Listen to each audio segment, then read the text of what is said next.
Welcome everybody. It gives me great pleasure for the third in our series of talks of general interest to histopathology to welcome people much closer to home.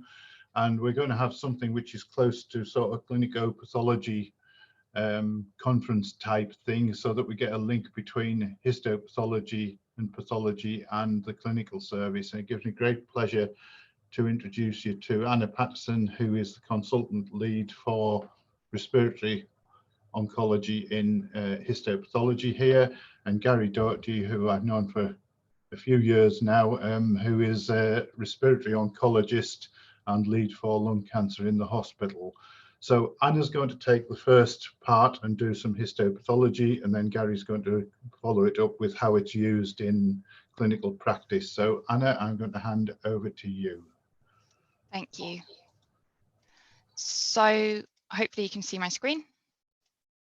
So I just want to do an overview of the lung cancer histopathology, and this is aimed at the BMS portfolio, which I've read through. So it's kind of pitched at that level, but it'll be a good revision. So in terms of thinking about lung cancer and lung cancer diagnosis, the first thing to think about is, why do they send us a biopsy? And there's three kind of things that we need to do. So the first is confirm a diagnosis. So what is the lung lesion that's been seen and been biopsied? If it is a tumor, it's important to subtype it, because that will guide patient management. And then finally, often we need to undertake molecular characterization. And again, that's important for guiding management, which Gary will talk about later. And in terms of what type of sample we can get, so we can get a bronchoscopic biopsy. So that's done at bronchoscopy, and a biopsy is taken through the airway. So for that, the tumor has to be quite close to the airways. The other option is a CT guided biopsy through the chest wall. And so normally the tumor has to be quite peripheral for that. Other options are a surgical biopsy. So that's the VAT specimens that we get. Or if the cancer is quite advanced, then we might receive a biopsy of a lymph node or a metastasis from elsewhere for us to characterize. And then in terms of the cytology samples that we use, we can have samples from the lymph nodes around the airways. So that's your EBUS and your EUS FNA samples. And occasionally we get the bronchial washings and the bronchial alveolar lavages. They can be used for diagnosis, but it's much harder to subtype off those and undertake the molecular characterization. So therefore, for diagnostic reasons, the EBUS and the biopsies are preferable. So just thinking about the options for a lung mass. So the first real key decision is this a neoplasm or a tumor, or is it non-neoplastic? And causes of lung mass that are not tumors are things like infarction, inflammation, infection, and scarring. Then if we do have something that is a lung tumor, the key decision is it benign, is it malignant? And then if we're happy it's malignant, it's important to know whether it's a primary lung tumor or a metastasis. And then again, primary lung tumors can arise from a range of cells in the lung. So it could be mesenchymal, epithelial, or it could be hematological, so a lymphoma. Most of them are going to be epithelial, and then we subdivide them into salivary gland type, which are relatively rare, non-small cell, which are the most common, and then we also have neuroendocrine tumors. And again, they need to be subclassified. And that's where immunohistochemistry is integral in allowing us to do that. So just think about the non-neoplastic causes here. So this is a lung biopsy, and there's extensive collapse and fibrosis. And the EVG here is critical in helping us see the underlying architecture. So we can see the elastin of the alveolar walls here. And an MNF will also help us rule out malignancy. So this could just be collapse and scarring, but it's really important to take this to the MDT to make sure that this is representative of the lesion as a whole, and it's not that this is the effect of a tumor and the tumor's next door. So that's why all these cases will go for MDT discussion. An alternative could be infection. So this is TB. So you've got your necrotizing granulomas here with mycobacteria on the Zeal-Nielsen stain, and this can also present as an isolated lung mass. Thinking about benign lesions. So the most common would be something like a hamartoma that arises from mesenchymal tissue. So and it contains cartilage, fat, connective tissue. And it's often an incidental single solitary lesion, and it tends to pop out when you're trying to take the blocks because it is so well circumscribed. So it can be actually quite difficult to cut up. So the most common primary lung tumour is non-small cell carcinoma. They tend to arise in patients between the age of 50, 70, and most of them are smoking associated. So that would be our major risk factor. And that's related to the number of cigarettes that are smoked and also the duration of smoking. Squamous cell carcinoma used to be the most common subtype, but it's now falling. The bronchi are lined by respiratory type epithelium. So this type of epithelium with ciliated surface cells. So to get a squamous cell carcinoma, you first have to have a metaplastic step where that respiratory epithelium is converted to squamous epithelium, which you can see here. That squamous epithelium then accumulates genetic abnormalities related to smoking. And so you see dysplasia here, but there's no invasion of the basement membrane. And then when you have the full thickness atypia, you've got a squamous cell carcinoma. And as soon as it invades through that basement membrane, you've now got a squamous cell carcinoma. And this is what they look like morphologically. So the tumours are arisen here in a proximal airway. It's spread down along this airway, and then you've got a cavitating lesion in the background lung. And you can see here emphysema. So this is the smoking related change. So this person would be quite a heavy smoker. Down the microscope, this is what it looks like. So we know that it's a squamous cell carcinoma because we can see that it's producing keratin here. These are the keratin pearls that are often described. So we wouldn't need immunohistochemistry on this case to confirm this is a squamous cell carcinoma because it's got clear morphological features. Other things that you can see with squamous cell carcinomas are the intercellular bridges that we have here. So this is a artifact. So the cells will retract on formalin fixation. And this is the desmosomes that you see holding the cells together that then form these kind of intercellular prickles. And if we did immunohistochemistry, it will show that these cells are P40 positive, which is a marker of squamous differentiation, and TTF1 negative, which is a marker of glandular differentiation in the lung. There's no way to prove that a squamous cell carcinoma is lung origin on histology alone. So again, that's a clinical decision and correlating with the radiology. If they just had a lung mass, then it was most likely to be lung origin. Adenocarcinoma is the second most common and is rising. If the patient's a non-smoker, then most of the tumours will be adenocarcinoma. So this is what they look like morphologically. So you have these atypical glands that are infiltrating through the stroma, which has a fibrotic response. And morphologically, we have an adenocarcinoma here, and then you've also got more adenocarcinoma around the edge. And the different growth patterns are often reflected in the different morphologies. So adenocarcinomas look the same regardless of which organ they're from, and that's why we often have to have quite a broad immunoprofile to determine where they're from. So for a lung cancer, that'll classically be TTF1 positive, but not always. So if it's a single lung mass, often we'll just do TTF1 to confirm that it's most likely lung origin. But if, for example, it's an adenocarcinoma in a lymph node, we might deploy this larger panel to help confirm the likely primary site. Sometimes morphologically, it's very difficult to know. So we can see this as a non-small cell carcinoma, but on morphology, we can't reliably say whether it's a squamous cell carcinoma or an adenocarcinoma. It's just poorly differentiated. And here the immunohistochemistry is key. So this is TTF1 positive. So we know that it's a poorly differentiated adenocarcinoma. So the next most common group would be our neuroendocrine tumours. And they can be low-grade tumours, such as a carcinoid tumour, which tend to arise in the airways. So you can see the carcinoid tumour here, which is plugging this airway, and it's causing downstream pneumonia. So the background lungs very consolidated. And they are malignant, but they're low-grade malignancy, so the prognosis of these is very good. They tend not to be associated with smoking in the typical forms. And it's important to differentiate these from your small cell carcinoma. So these are strongly associated with smoking. They often present at an advanced stage, they grow very rapidly, and they have a very poor prognosis. And this is the morphology of a small cell carcinoma. So they have a very high nuclear to cytoplasmic ratio. You get nuclear molding, nuclear hyperchromasia, there's apoptotic debris, there's mitotic figures. So we've got some mitotic figures here, here, and there. And for this one, we use our neuroendocrine panel. So we use a pancytokeratin to show that it's a carcinoma, and it often has this dot-like staining pattern. And then we use our neuroendocrine markers, which are chromogranin, CD56, and synaptophysin, to show that it's got neuroendocrine differentiation. So once we have these 4 combined with the morphology, we're happy that this is a small cell carcinoma. In very small biopsies that can often have quite a lot of crush artifact, we might also use a MIB to show that it's got a very high mitotic rate, and that's to make sure that we don't get caught out between a small cell carcinoma, which is a very aggressive tumor, a very aggressive neuroendocrine tumor, and something like a carcinoid, which is a low-grade neuroendocrine tumor, and for those the treatment would be very different. So the MIB would be high in a small cell carcinoma, and it'd be low in a carcinoid tumor. So some slightly rarer things. So hematological malignancies can occasionally arise in the lung and give a lung mass. So this is a lung tumor. The cells are very monotonous, and the MNF is negative. So that rules out a carcinoma, or most carcinomas anyhow.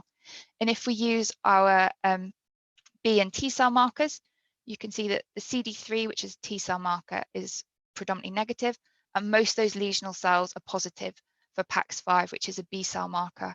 And then the CD5 and the Slykin D1 shouldn't normally be expressed by B cells. So this is consistent with a low-grade B cell lymphoma. And again, the treatment for those would be very different from our small cell carcinomas and from our non-small cell carcinomas. Finally, one thing that we always have to remember, particularly in the lung, is a metastasis. So this tumor, sorry, I've made the picture bigger and now it's a little bit blurry, but there's malignant cells in here, and these malignant cells are producing this matrix, and some of them are becoming embedded in the matrix. So this is an osteoid, and this tumor is an osteosarcoma, so a malignancy of bone. This patient was known to have had a previous osteosarcoma, and this is a late lung metastasis from that. And then this tumor here, you've got these malignant spindles and epithelioid cells, but you can see that there's brown pigment associated with this. And so that's a clue that this is melanoma. And so here we would use markers of melanocytic differentiation, such as S100 and SOX10, to show that this is melanoma rather than a primary lung cancer. So just very whirlwind tour, but just in summary, the possible causes of a lung mass are diverse. They're not all going to be tumors. The biopsy is key to confirm the diagnosis and allow further subclassification. And our immunohistochemistry is essential for coming to the correct diagnosis. Most commonly, they are going to be non-small cell carcinoma or small cell carcinoma. And that subtyping is key to then guide the treatment subsequently by the oncologists. And I'll pass over to Gary to take that forward. Thank you very much, Anna. That was a fantastic introduction to my talk, which is going to be more focused on the oncology side. So first of all, thank you all so much for all the amazing work that you do on behalf of our patients. This is a really devastating disease. We've made great strides in developing new treatments for patients with lung cancer, but it's still a very difficult disease to treat. And the work that you do helps us guide the optimal treatment for these patients to get the best possible outcomes. So thank you very much on behalf of the entire lung cancer team. So I'm going to talk first of all about how we move from histology to what I would call an integrated molecular diagnosis, maybe not in the strictest sense, but in terms of what we do in oncology in taking everything together to guide the best possible treatment for those patients. I'll talk a little bit about immunotherapy, which has transformed the lives of tens of thousands of patients with lung cancer worldwide.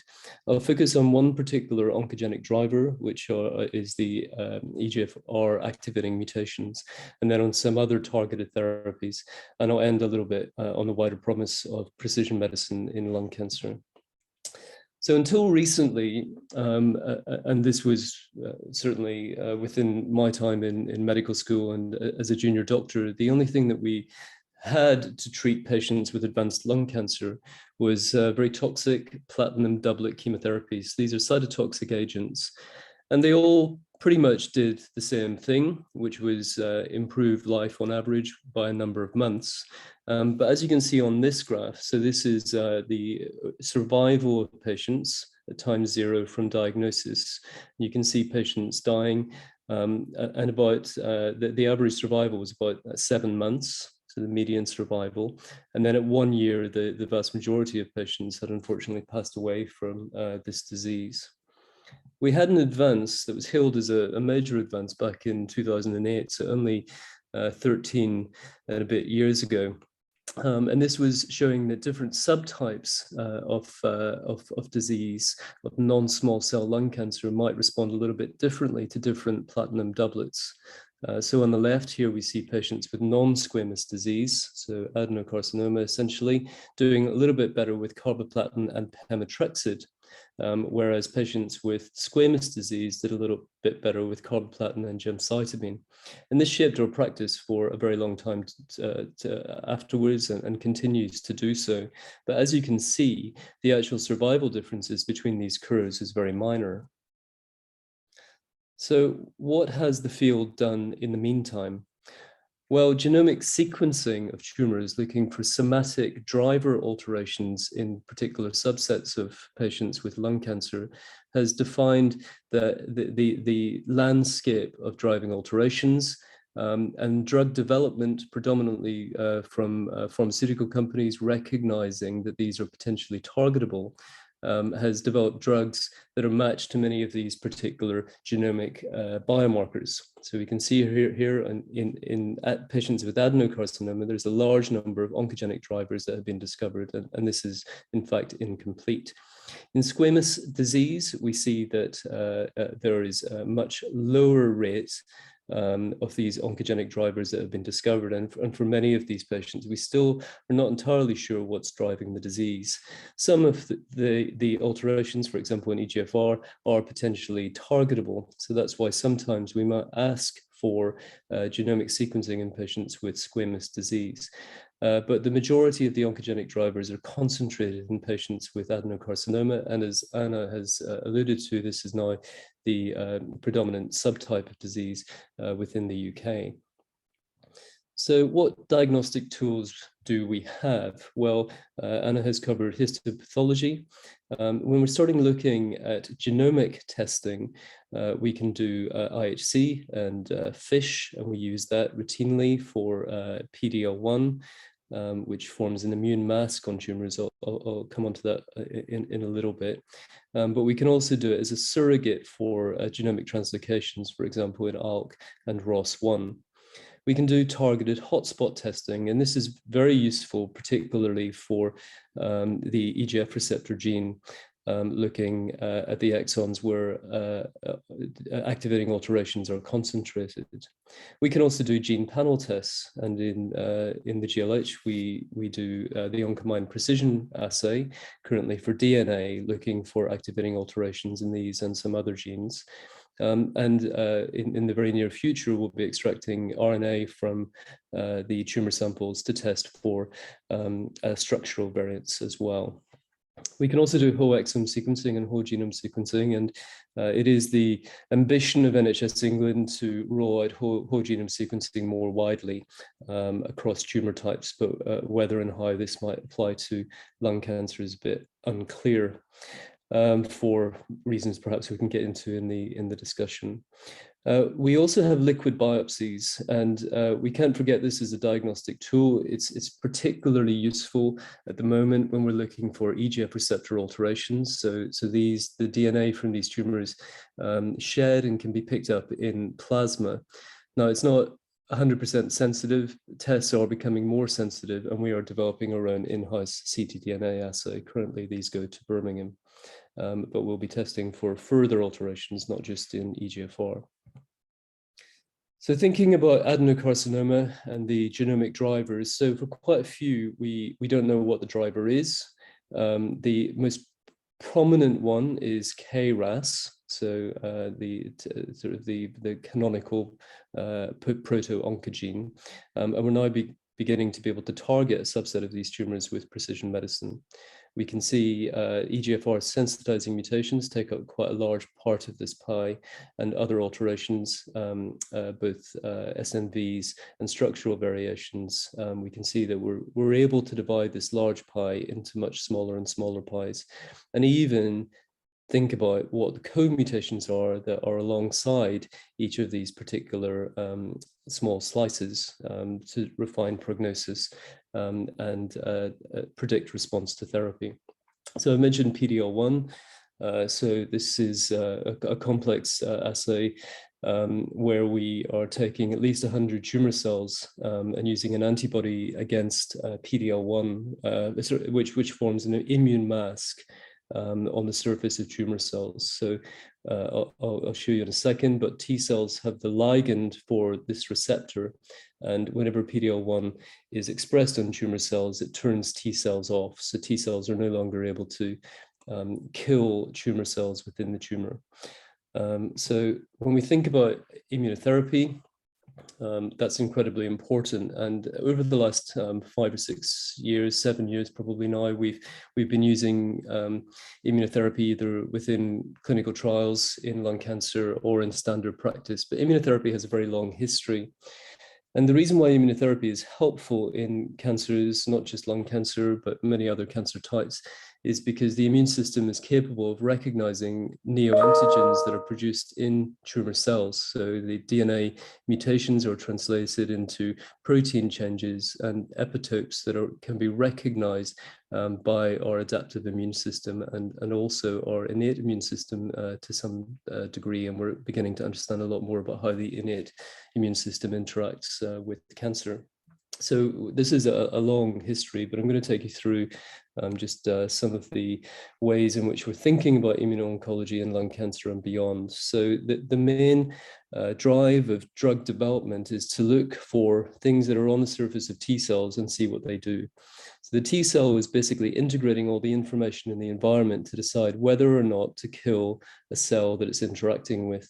So there are inhibitory receptors on the surface, which when liganded with their respective proteins on other cells, they turn the T cell off, and there are activating receptors that turn it on. So the T cell is integrating all this information to figure out whether or not to kill a cell that it's interacted with a specific a peptide from the cell that's presented on their MHC complexes. So tumors can dysregulate these pathways, and I've already shown you PD-L1, which is the ligand for PD-1. So whenever the tumor cell has PD-L1, it binds to PD-1 and turns the T cell off. So it's a form of immune escape. And we've been very active in this field in trying to get new medicines that predominantly affect this axis, the PD-1 and PD-L1 axis. So this is the results of one drug. This is using pembrolizumab, which is something that binds to PD-1 and prevents that interaction between PD-1 and PD-L1 on the surface of T cells.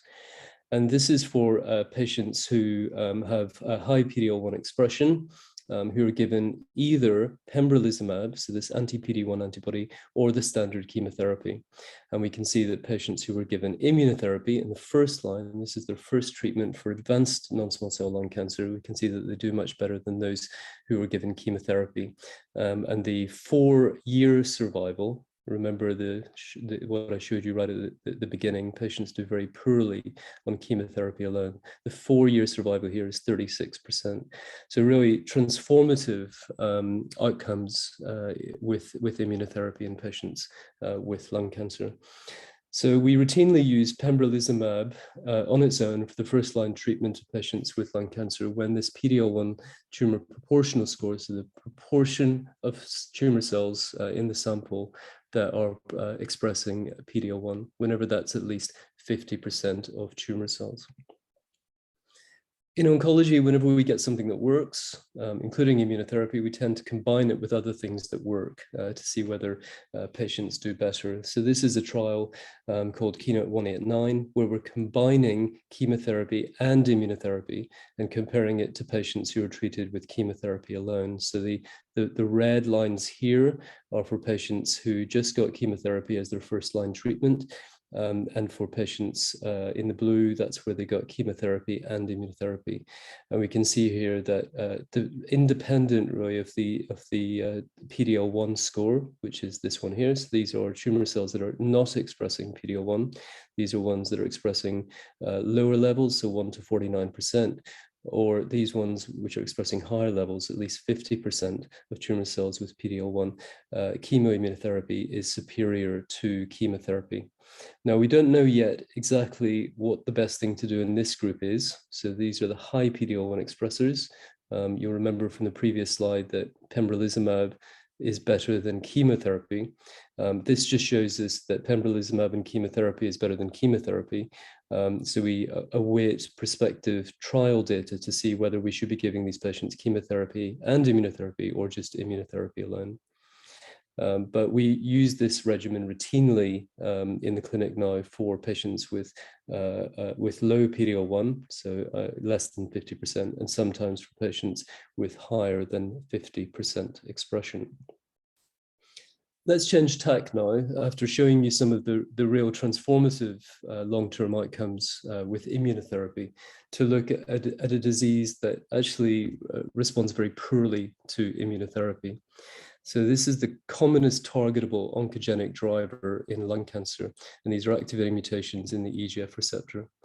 So if we look at the EGF receptor gene, we can see that the majority of these mutations in lung cancer, and these are predominantly in patients with adenocarcinoma who have never smoked or former light smokers, we can see that the mutations are clustered between exons 18 and 21, with the majority being small deletions in exon 19 of the gene. So that accounts for up to half of the EGF receptor activating alterations that we see.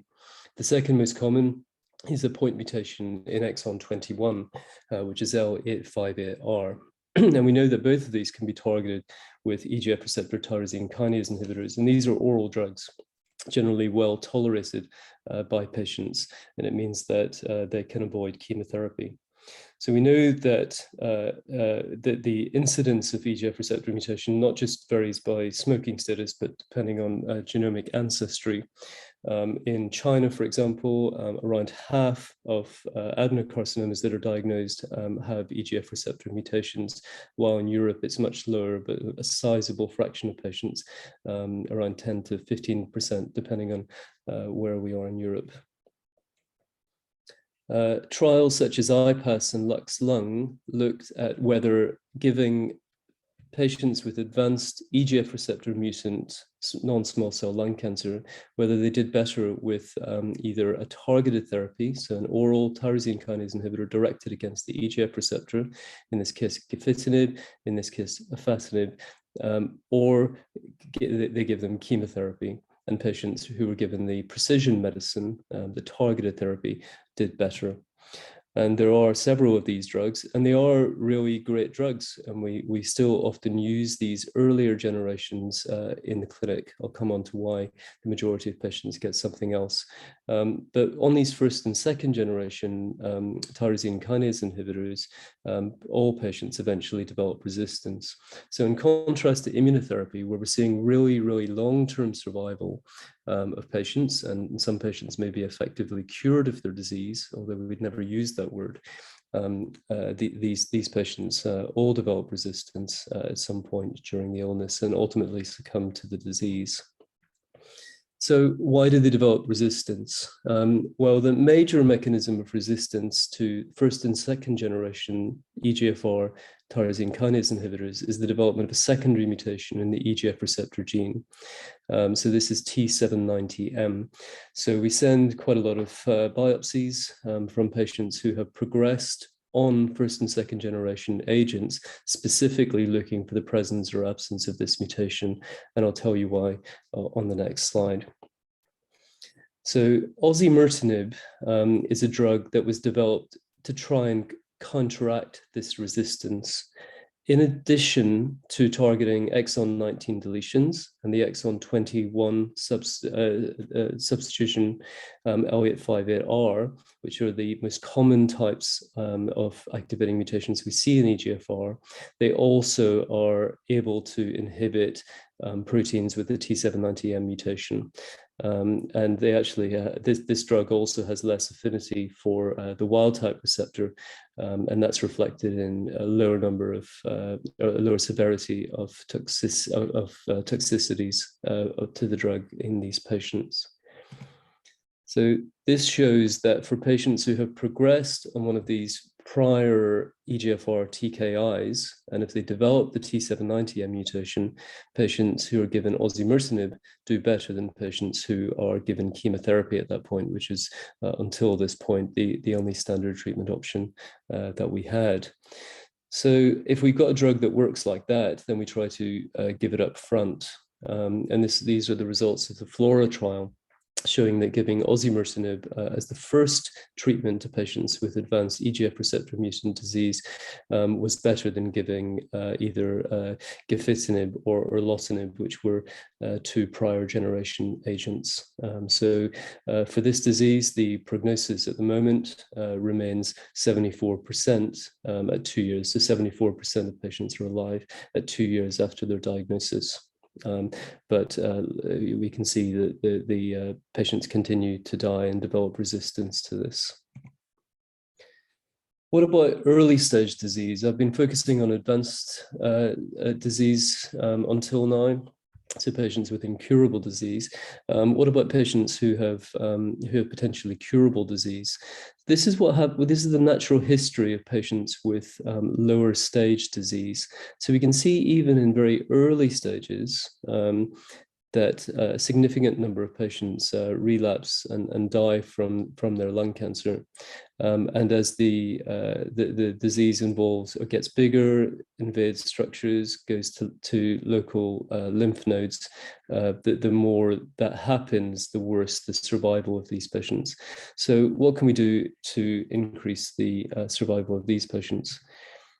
Well, this is using osimertinib in patients who have an EGF receptor mutation in their resected non-small cell lung cancer. So these are patients who could be cured from their disease. They've had surgery, the tumor has been taken out, there's no evidence of disease anywhere else in their body.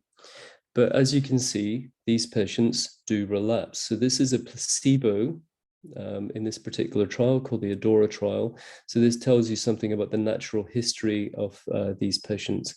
And unfortunately, they do relapse into the incurable state. So what can we do to improve that?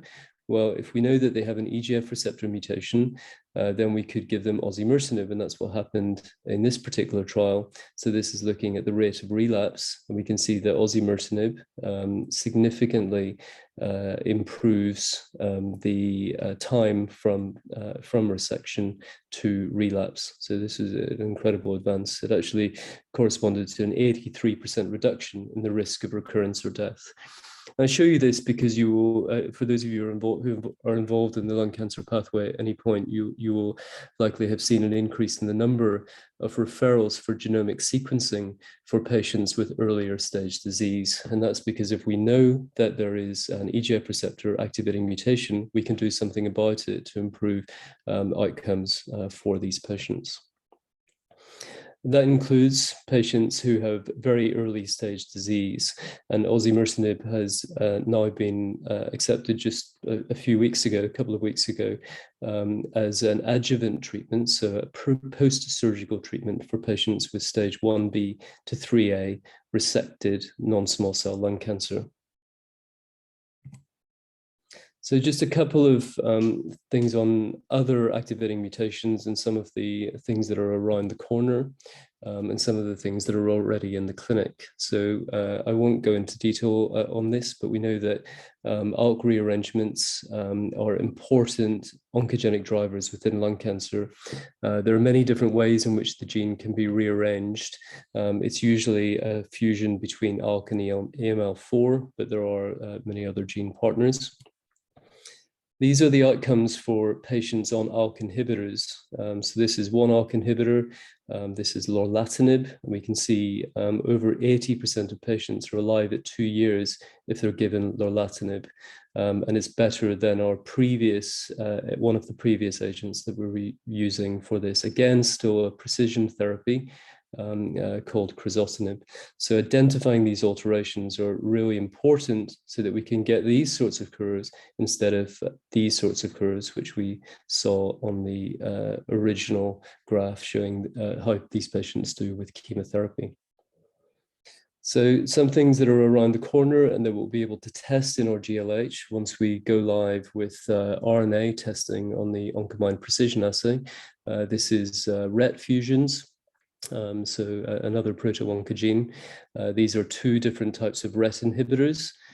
Just to orientate you here, this line is when you give the drug and there's no change in the tumor volume. Anything beneath this is tumor shrinkage. Anything above it is patients progressing.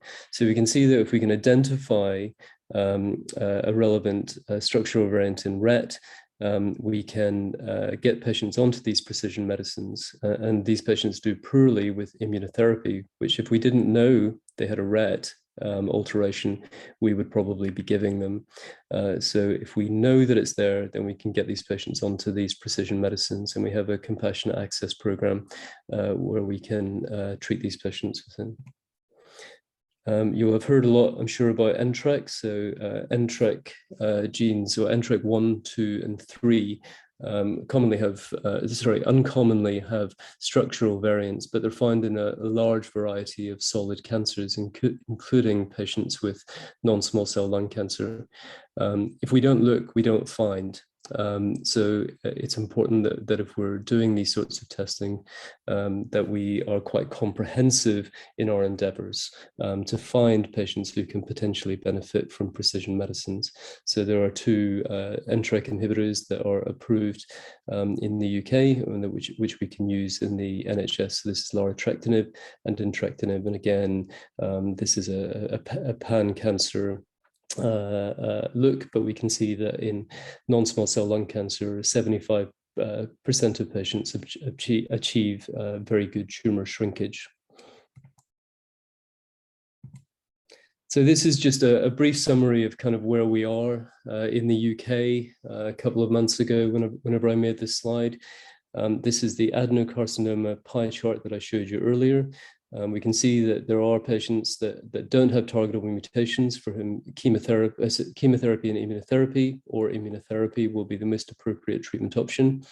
And then we have patients where we can identify these genomic drivers for which we have precision medicine.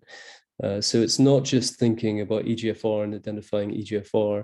There is a large proportion of these patients who can potentially benefit from these approaches to improve their outcomes.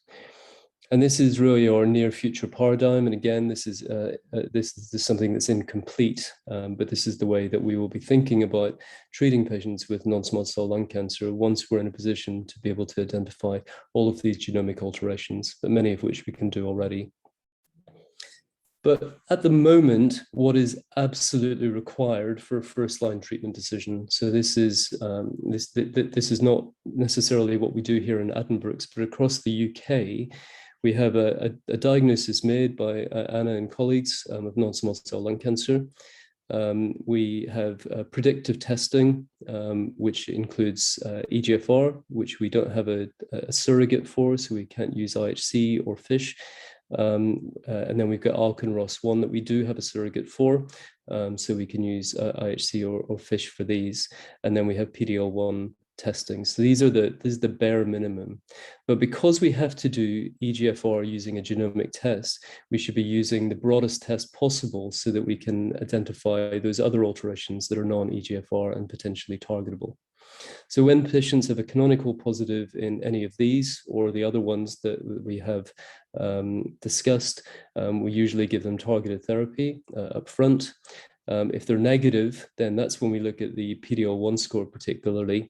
And if they're high PD-L1, we usually give the patients immunotherapy. And if they're low PD-L1, we usually give them chemoimmunotherapy. So some conclusions and perspectives, because I've gone way over it, for which I apologize. Genomic testing is absolutely indispensable for patients with non-small cell lung cancer. Genomic testing allows patients to get onto the right treatment and indisputably improves their outcomes. Broader testing in the GLH will identify substantially more patients who can benefit from a precision medicine approach. It's important that turnaround is as rapid as possible to allow patients to get onto treatment quickly. This is an aggressive disease, and patients can often deteriorate quickly and get to a point where we're no longer able to offer them any therapy or optimal therapy. And we all have our part to play in ensuring efficient testing pathways right through from biopsy to the clinical implementation of results. Thank you, and sorry for going over. Thank you, Gary. Much appreciated. If anybody has any questions, please can you put them in the chat room? There's nothing there at the moment. Gary, just quickly, just to point out that, you know, it is important for the people in this department to understand that you can't do any of this without adequate tissue and adequate diagnosis up front and histological diagnosis. And equally, you know, something that hadn't quite occurred to me is that, you know, entering trials is quite difficult without that upfront diagnosis as well. So thank you very much. Gary, you and I have discussed before, but I wonder if you'd like to speak to some of the audience here as to what difference this makes to individual patients. And I know we've had things where you've said because of that extended lifespan, because it still doesn't look great sometimes that your 20% survival rate is 5 years instead of 3. But if you give us some anecdotes about what it's meant to individual patients for this. Yeah, absolutely. So if we find an EGF receptor activating mutation, that one of these canonical ones that osimertinib works very well with, or if we find an ARC translocation, we are so excited because this patient has gone from, their prognosis has gone from generally being the order of a year or so, potentially to many years. These patients can often be very symptomatic whenever they come to us, often with brain metastases or extensive thoracic disease, lots of pain, shortness of breath. It can be really, really, really difficult even to give chemotherapy to these patients quickly. We always wait for the results because we absolutely need that to do the best for the patient, both in the short term and the long term. And whenever we give these precision medicines, they tend to act very quickly, in contrast to chemotherapy, and also in contrast to immunotherapy. Even within days, we can see the patients getting better. They are the drugs that generally get into the brain very well and can quickly shrink brain metastases. These patients can go from being very sick to very well overnight.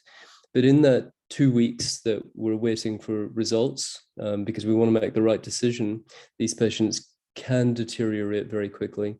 So the reason why we often press and ask for if these results are ready is because we see the patient in front of us who needs those results in order to get onto the right treatment. So it's absolutely transformed clinical care in oncology in lung cancer, both in terms of these standard precision medicines, but also within the more investigational categories of drugs. So patients who have rarer oncogenic drivers, getting them onto clinical trials with these precision medicines, we're seeing similar sorts of outcomes. Thank you, Gary. I'm going to need a question. Oh, I may have a question in the chat room. Just hang on a second. Might be coming. Sarah Rooney's written, "Hi, Gary." Sarah, do you want to speak? Oh, by broader testing, are you referring to whole genome sequencing, Sarah? We have the Oncomine Precision assay, which has been upgraded here. It's very good for low tumor content samples. So you only need 10 nanograms of nucleic acid. And thanks to the great work that's been done in HODS and the GLH, we rarely have failure with this. This assay covers most of the essential genes for lung cancer, it covers all the things that we really want, that we have matched precision medicine for. So that is broader sequencing. Lots of trusts around the country are using single gene testing, so they're just looking at EGFR. So what I mean by broad testing is some form of gene panel. We also have the TSO 500 coming online, hopefully very soon, which looks at 523 genes, cancer-related genes. Because of the nature of lung cancer samples, which are often very tumor cell sparse, you don't get that much tumor material. The TSO 500 probably isn't the optimal pathway for most of those cases. That requires 4 times the amount of nucleic acid input. But there are varying sizes of gene panels, and I guess that's what I mean by broad genomic testing. But of course, whole exome sequencing and whole genome sequencing are even broader. Thank you. I think I'm going to have to call it a day there because time's up, but thank you to Gary and Anna. I think it also illustrates the collaboration between clinical colleagues and histopathology and how it works best for everyone. So thank you all very much. And thank you, Gary, and thank you, Anna. Fantastic talks, really, really good. Thank you ever so much. Bye now. Thanks, Colin. Thanks, Phil. Bye.